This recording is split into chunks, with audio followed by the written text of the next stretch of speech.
All right, everybody. I think Coach Bolt just joined, so we'll get going here in just a second.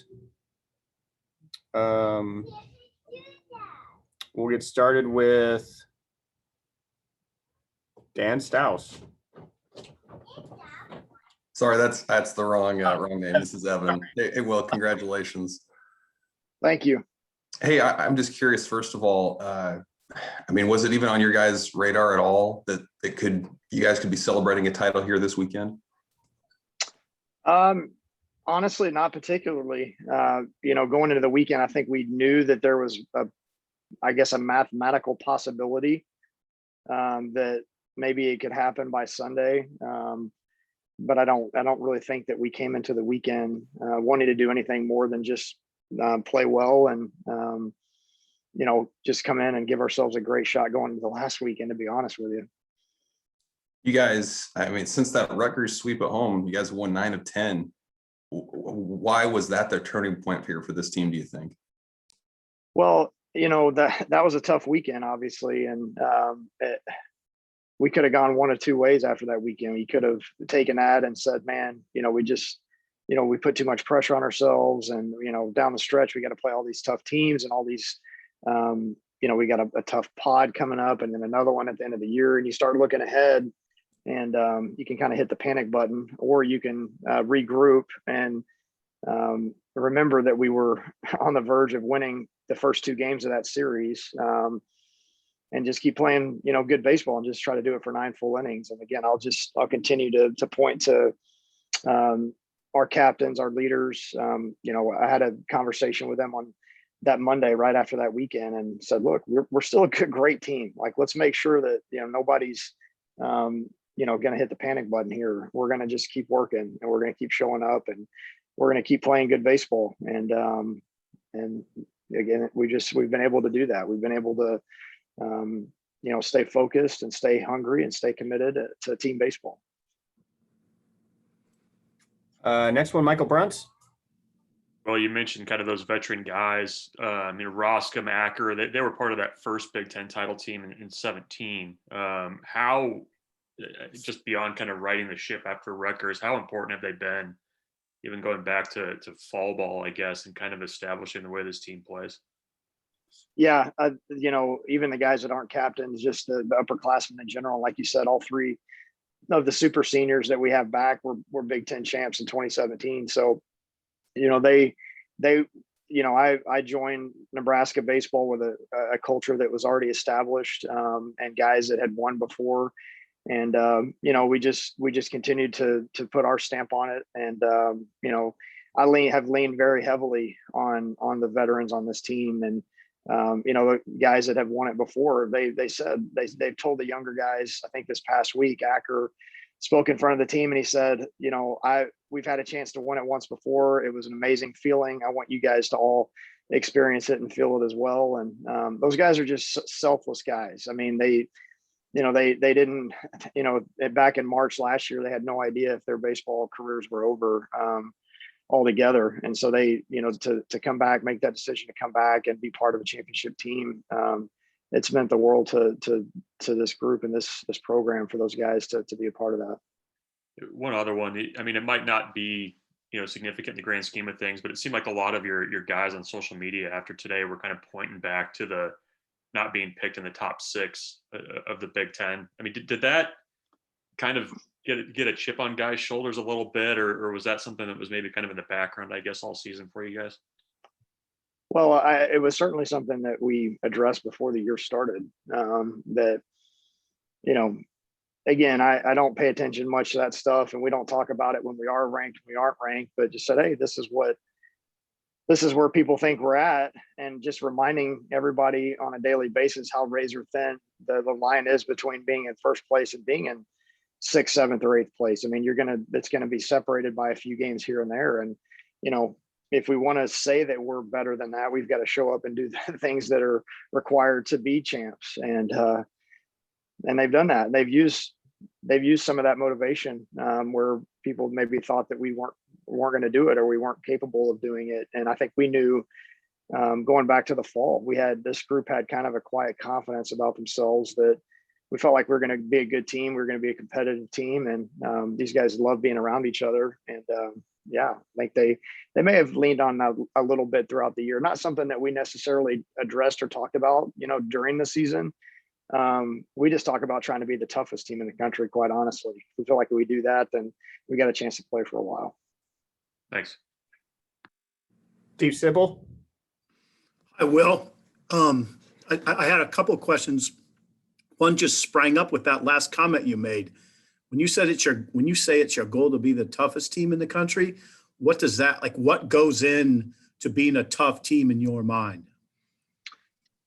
Well, we always talk about it, the tougher team wins just about every time on any given day. I mean, and that the most mentally tough team is going to be the most focused team, the team that's most dedicated to playing team baseball on any given day, being the most competitive team, the team that's most able to put aside any sort of distractions or outside variables and just go out and compete and just do it pitch to pitch and do it every day and show up and do those things. And, it's just something that we really believe in, that the tougher team wins. And, we can have these goals of saying we need X amount of wins or we need to do this, that, or the other. We can keep it pretty simple and say we want to be the toughest team in the country. And in order to do that, you've got to show up every day. And so feel like if we're the toughest team in the country, that means we get to play for a while. I know all this is happening pretty quickly, Will, but there's going to be inevitable comparisons to Van Horn because he got it going really quickly here, really in his second year. How do you feel about those comparisons? Does that bother you? I mean, they're inevitable. Well, I mean, Dave is a winner. I mean, Dave is he's one of the best college baseball coaches of all time. So I have a long way to go to even be considered to be in the same category as him as a coach. And he inherited a program that was far further away, when he got here than I did with Darren and the culture that he had established. So, anybody that would like to make that comparison, I'd be flattered by it because I have all the respect in the world for Coach Van Horn. But we just gotta continue to put together consistent games and have a consistent program. And, that's really what my goal is. But that people can make the comparisons if they want. It doesn't bother me. Coach he's one of my mentors, and I wouldn't be where I am today without him. Thank you, Will, and congrats. Thank you. Clark Grell. Coach, congratulations. Do you recall at what point in the game or how you found out that Maryland beat Michigan, and kind of what was your initial thought after Caleb threw that last strike? We found out Curtis Ledbetter, our director of operations, came and kind of just tapped me on the shoulder. I believe it was in the fifth inning of our game and just said, "It's championship Sunday today." That was all he said. And so I kind of got where he was coming from. And then they put the score of that game, I think, up on the scoreboard at Indiana about the seventh inning. And I think that's when our players, it kind of sunk into them. And obviously we had to finish the game off. But I was proud of our guys. They did not. We talked on the bus before we got off the bus to go take VP this morning. I said, look, Ohio State needs to be our sole focus. We can't worry about what's going on in that other game. And nobody was asking, nobody was, trying to figure out what was going on in the other game. We just showed up and played great. And I thought it was our best game of the year, quite honestly. Cole Peterson. Hey, Will, so much attention has been drawn to just the upperclassmen and all the leadership, but what do you have to say about the younger guys that have really stepped up this season, guys like Max and Bryce, and then obviously Caleb out of the bullpen today? Yeah, those guys they played great. I mean, Max has been a very consistent player all year long. He's gotten better and better defensively at third base. He's put a lot of work in to do that. He's hit in the middle of our order from day one. And Bryce Matthews, is what he's done may be equally as impressive, just from the standpoint of him having to overcome some adversity throughout the year. Started up in the top of the order, hit a couple of skids, came back from them, in and out of the lineup at times. And now he's probably one of our hottest hitters right now, and moved him up to the 6 hole, deliver with an RBI right away. So yeah, there's definitely been some guys there that have stepped up, young guys. And it's a sign of a healthy program. When you've got not only just a bunch of veteran guys that are playing well and playing at a high level, but you've got some younger guys that are chipping in as well too. And then one more, if I could, just the bullpen today. Max giving you 4 shutout innings. How important was that just to get him back on track and the leadership he provides out of the bullpen? And then just overall today, a bullpen day, giving up 0 runs and blanking one of the top offenses in the Big Ten. Yeah, Max was awesome. The slider had more slider downward shape today than curveball shape. When he's doing that, his sinker and his the slider really tunnel. They looked the same coming out of his hand. He had that going on today. I mean, they couldn't pick it up out of the hand, whether it was the sinker or the slider. He was very, very good. I think the first pitch he threw, he gave up a double, and then he got out of that inning with some punch outs and then just rolled after that. Cal Perry, we weren't necessarily expecting him to go 2 innings today, but the first inning, it was so sharp. We sent him back out, was able to keep his pitch count around 30. Martin came in and got his lefty, really sharp. Cam Wynn was really, really good. And it was good to see if he can finish it off. Thank you. Congratulations. Appreciate it. Evan Bland. Well, I'm just curious too, when you look at winning a title this year in such a unique year without the non-conference games and the COVID protocols and everything, what do you think you'll look back on and be most proud about what this team overcame to get this very unique regular season title? Yeah, I mean, there's a lot that they've had to sacrifice to stay on the field, period.